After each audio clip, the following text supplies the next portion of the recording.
जय श्री राधे कृष्ण। आप सभी का आपके अपने YouTube channel B K Mishra present में बहुत बहुत स्वागत है। आइए आज आप सब सुनेंगे श्रावण मास महात्म्य कथा में 18वें अध्याय की कथा। तो बोलिए प्रेम से भगवान भोलेनाथ की जय, माता पार्वती की जय, सर्वदेवी देवता की जय। सनत कुमार बोले कि हे भगवान, हे पार्वती नाथ, हे भक्तों पर अनुग्रह करने वाले, हे दया सागर, अब आप 10वीं तिथि का महात्म्य बतलाइए। ईश्वर बोले कि हे सनत कुमार, श्रावण मास में शुक्ल पक्ष की 10वीं तिथि से यह व्रत आरंभ करें। पुनः प्रत्येक महीने में शुक्ल पक्ष की 10वीं तिथि को यह व्रत करें। इस प्रकार 12 महीनों में इस उत्तम व्रत को करने के बाद में श्रावण मास में शुक्ल पक्ष की 10वीं तिथि पर इसका उद्यापन करना चाहिए। राज्य की इच्छा रखने वाले राजपुत्र, उत्तम कृषि के लिए कृषक, व्यवसाय के लिए वैश्यपुत्र, पुत्र प्राप्ति के लिए गर्भिणी स्त्री, धर्म अर्थ काम की सिद्धि के लिए सामान्य जन, श्रेष्ठ वर की अभिलाषा रखने वाली कन्या, यज्ञ करने की कामना वाले ब्राह्मण श्रेष्ठ, आरोग्य के लिए रोगी और दीर्घकालिक पति के परदेश रहने पर उसके आने के लिए पत्नी, इन सब को तथा इसके अतिरिक्त अन्य लोगों को भी इस 10वीं व्रत को करना चाहिए। जिस कारण जिसे कष्ट हो तब उसके निवारण हेतु उस मनुष्य को यह व्रत अवश्य ही करनी चाहिए। श्रावण मास में शुक्ल पक्ष की 10वीं के दिन स्नान करके देवता का विधिवत पूजन कर घर के आंगन में 10 दिशाओं में पुष्प, पल्लव, चंदन से अथवा जौ के आटे से अधिदेवता की शास्त्र वाहन युक्त स्त्री रूपा शक्तियों का अंकन करने नक्त वेला में 10 दिशाओं में उनकी पूजा करनी चाहिए। घृत मिश्रित नैवेद्य अर्पण करके उन्हें पृथक पृथक दीपक प्रदान करनी चाहिए। उस समय जो फल उपलब्ध हो वह भी चढ़ानी चाहिए। इसके बाद अपने कार्य की सिद्धि के लिए इस प्रकार प्रार्थना करनी चाहिए कि हे दिग देवता, मेरी आशाएं पूर्ण हो और मेरे मनोरथ सिद्ध हो। आप लोगों की कृपा से सदा कल्याण हो। इस प्रकार विधिवत पूजन करके ब्राह्मण को दक्षिणा देनी चाहिए। हे मुनिश्रेष्ठ, इसी कर्म में प्रत्येक महीने में 10वीं तिथि का व्रत सदा करनी चाहिए और 1 वर्ष तक करने के अनंतर उद्यापन करनी चाहिए।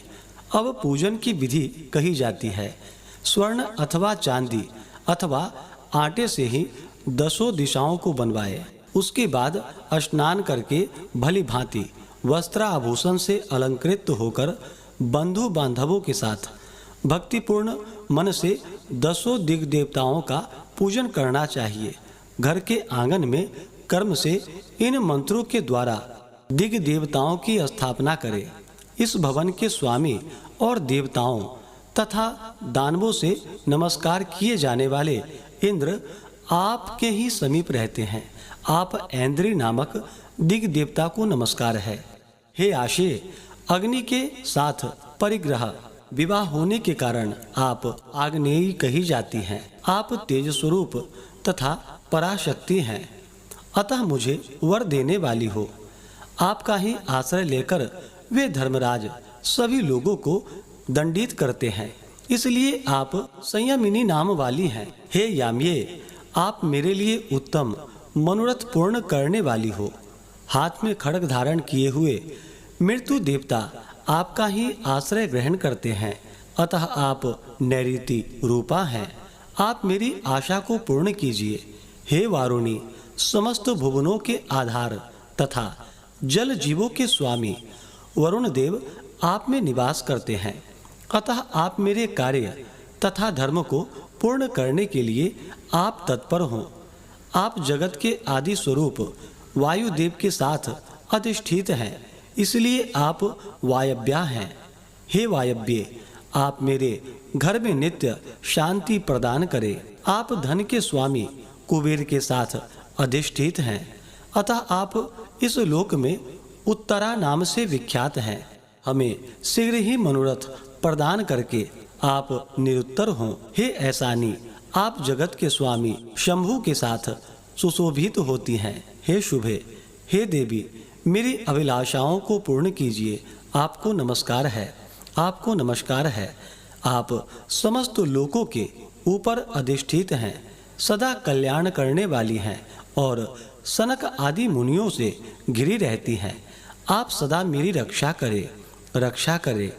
सभी नक्षत्र, ग्रह, तारागण तथा नक्षत्र माताएं हैं और जो भूत प्रेत तथा विघ्न करने वाले विनायक हैं, उनकी मैंने भक्ति युक्त मन से भक्ति पूर्वक पूजा की है। वे सब मेरे अभिष्ट की सिद्धि के लिए सदा तत्पर हों। नीचे के लोक में आप सर्पों तथा नेवलों के द्वारा सेवित हैं, अतः आप नाग पत्नियों सहित आप मेरे ऊपर प्रसन्न हो। इन मंत्रों के द्वारा पुष्प, धूप आदि से पूजन करके वस्त्र, अलंकार तथा फल निवेदित करना चाहिए। इसके बाद वाद्य ध्वनि, गीत, नृत्य आदि मंगल कृत्यों और नाचती हुई श्रेष्ठ स्त्रियों के सहित जागरण करके रात्रि व्यतीत करनी चाहिए। कुमकुम, अक्षत, तांबूल, दान, मान आदि के द्वारा भक्ति पूर्ण मन से उस रात्रि को सुखपूर्वक व्यतीत करके प्रातःकाल प्रतिमाओं की पूजा करके ब्राह्मण को प्रदान कर देनी चाहिए। इस विधि से व्रत को करके क्षमा प्रार्थना तथा प्रणाम करके मित्रों तथा प्रिय बंधुजनों के साथ लेकर भोजन करना चाहिए। हे तात, जो मनुष्य इस विधि से आदर पूर्वक दशमी का व्रत करता है, वह सभी मनोवांछित फल प्राप्त करता है। विशेष रूप से स्त्रियों को इन सनातन व्रत को करना चाहिए, क्योंकि मनुष्य जाति में स्त्रियां अधिक श्रद्धा कामना परायण होती हैं। हे मुनि श्रेष्ठ, धन प्रदान करने वाले, यश देने वाले, आयु बढ़ाने वाले तथा सभी कामनाओं का फल प्रदान करने वाले इस व्रत को मैंने आपसे कह दिया। तीनों लोकों में अन्य कोई भी व्रत इसके समान नहीं है। हे ब्रह्मपुत्रों, मैं श्रेष्ठ वांछित फल की कामना करने वाले जो मनुष्य दशमी तिथि को दसों दिशाओं की सदा पूजा करते हैं, उनके हृदय में स्थित सभी बड़ी बड़ी कामनाओं को वे देवियां, वे दिशाएं फलीभूत कर देती हैं। इसमें अधिक कहने से क्या प्रयोजन। हे सनत कुमार, यह व्रत मोक्षदायक है, इसमें संदेह नहीं करनी चाहिए। इस व्रत के समान न कोई व्रत है और ना तो होगा। इस प्रकार से श्री स्कंद पुराण के अंतर्गत ईश्वर सनत कुमार संवाद में श्रावण मास महात्म्य में आशा दशमी व्रत कथन नामक 18वां अध्याय पूर्ण हुआ। तो बोलिए प्रेम से भगवान भोलेनाथ की जय, माता पार्वती की जय, सर्वदेवी देवता की जय। तो आशा करता हूँ कि यह जानकारी आपको अच्छा लगा हो। ऐसे ही ज्ञानवर्धक जानकारियाँ प्राप्त करते रहने के लिए, व्रत पूजा के बारे में जानने के लिए, कथा को सुनने के लिए चैनल पे अगर आप पहली बार आए हैं तो चैनल को लाल बटन दबा करके सब्सक्राइब करें, साथ में बेल आइकन घंटी को दबाएं ताकि आने वाली वीडियो का नोटिफिकेशन आपको समय से मिलता रहे। वीडियो को लाइक करें, शेयर करें। सुखी रहें और स्वस्थ रहें।